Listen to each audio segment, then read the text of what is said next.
Nos chemins ne sont pas de longs fleuves tranquilles, ce sont des montagnes raides parsemées de rochers. Il s'appelle Joseph et est le père de ce garçon. Ce garçon, lui, s'appelle Damour. Eh bien, Damour est né totalement différent des autres êtres humains, parce qu'il est né avec une peau très chaude qui brûle tout ce qui la touche pendant longtemps. Personne ne le touche jamais à cause de sa peau, et parfois, son père doit lui verser de l'eau froide comme ceci pour le refroidir. Quand ils lui ont donné naissance, ils pensaient qu'il était le diable en personne et ont eu si peur. Ils ne pensaient pas qu'il survivrait longtemps avec une peau comme ça, mais étonnamment, il est vivant et on dirait même qu'il va encore vivre pendant longtemps. Bien qu'il ne puisse pas faire certaines des choses qui sont normalement faites par les enfants, comme jouer avec les autres. Au début, il l'appelait Grenouille à cause de sa peau. Les vêtements qu'il porte se salissent immédiatement et se gâtent. C'est la raison pour laquelle ses parents doivent lui acheter des vêtements épais. Il dit que lorsque sa femme était enceinte, elle allait parfaitement bien et il n'y a eu aucun problème.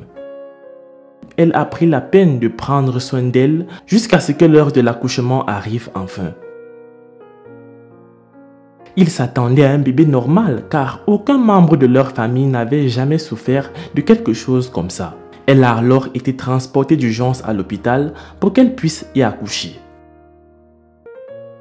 Elle a accouché normalement, mais au moment où le bébé a été poussé dehors, les médecins ont été choqués et ils ont dit qu'il devait souffrir d'un problème de peau. Avant de poursuivre les amis, voici la question du jour. Lequel de ces animaux a la peau la plus dure? A. Le phacochère. B. Le crocodile. C. L'hippopotame. J'attends vos propositions dans les commentaires et la réponse exacte vous sera donnée à la fin de la vidéo. Les médecins leur ont conseillé d'emmener leur enfant dans un meilleur hôpital afin qu'il puisse se faire soigner immédiatement avant que la situation ne s'aggrave. C'était très difficile pour eux parce que les hôpitaux où ils étaient censés se rendre étaient très chers et ils n'en avaient pas les moyens. Joseph et sa femme n'avaient pas d'autre choix que de ramener le bébé à la maison.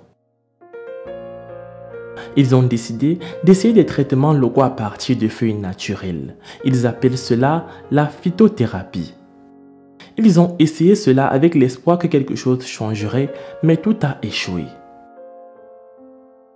L'état du garçon empirait au fur et à mesure qu'il grandissait, car sa peau devenait de plus en plus rugueuse chaque jour. Et ses parents ne pouvaient rien faire pour changer cela autant qu'ils le souhaitaient.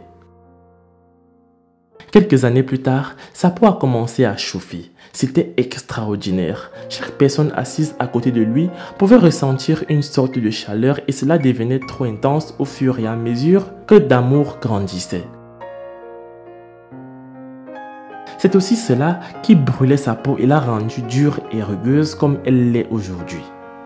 Les vêtements qu'il portait ont commencé à devenir durs comme s'ils étaient brûlés.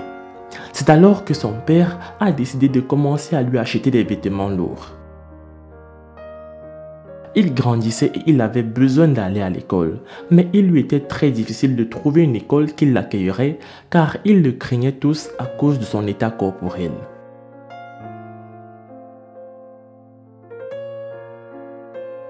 Ils ont finalement eu une école qui lui a donné l'opportunité d'étudier. Mais même s'il allait à l'école, les choses ne se sont pas très bien passées pour lui. Parce que parfois son corps devient très chaud et il rentre chez lui en courant pour avoir de l'eau froide pour se refroidir. Cela lui fait manquer la plupart des cours et il doit reprendre une année entière.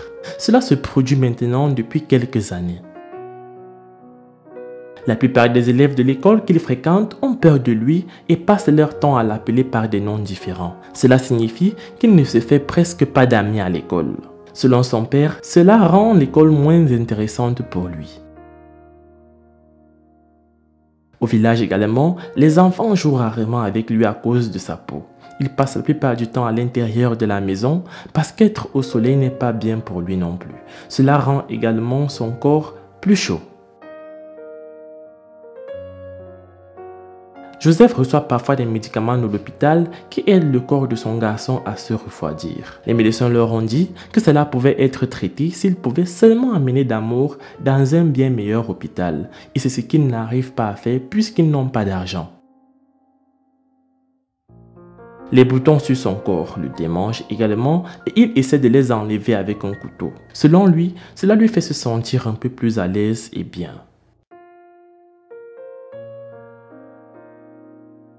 Ses frères et sœurs essaient de l'aider à calmer la douleur en nettoyant sa peau avec un tissu. Cela n'est de guerre, mais il est heureux qu'il l'aime pour qui il est et n'ont pas peur de lui comme les autres enfants de son école ou du village. Joseph est celui qui fait tout pour son fils. Il lave ses vêtements et s'occupe de lui. Il dit qu'il est prêt à continuer à faire tout cela pour son fils parce que c'est tout ce qu'il peut lui offrir puisqu'il n'a pas les moyens de le faire soigner.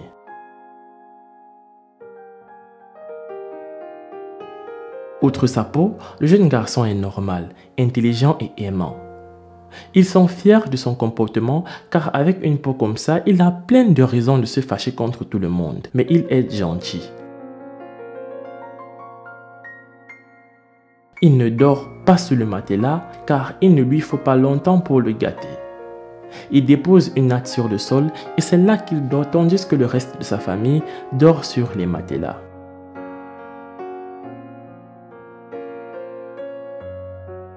Joseph demande de l'aide pour qu'il puisse amener son fils se faire soigner dans un meilleur hôpital, car il pense qu'il ira beaucoup mieux s'il pouvait seulement l'amener dans un hôpital médical suffisamment compétent pour prendre en charge son état. Ces fonds seront versés via le lien GoFundMe qui se trouve dans la description de cette vidéo. Les amis, c'est la fin de cette vidéo. La réponse à la question du jour était le crocodile. Laisse un like si tu as trouvé.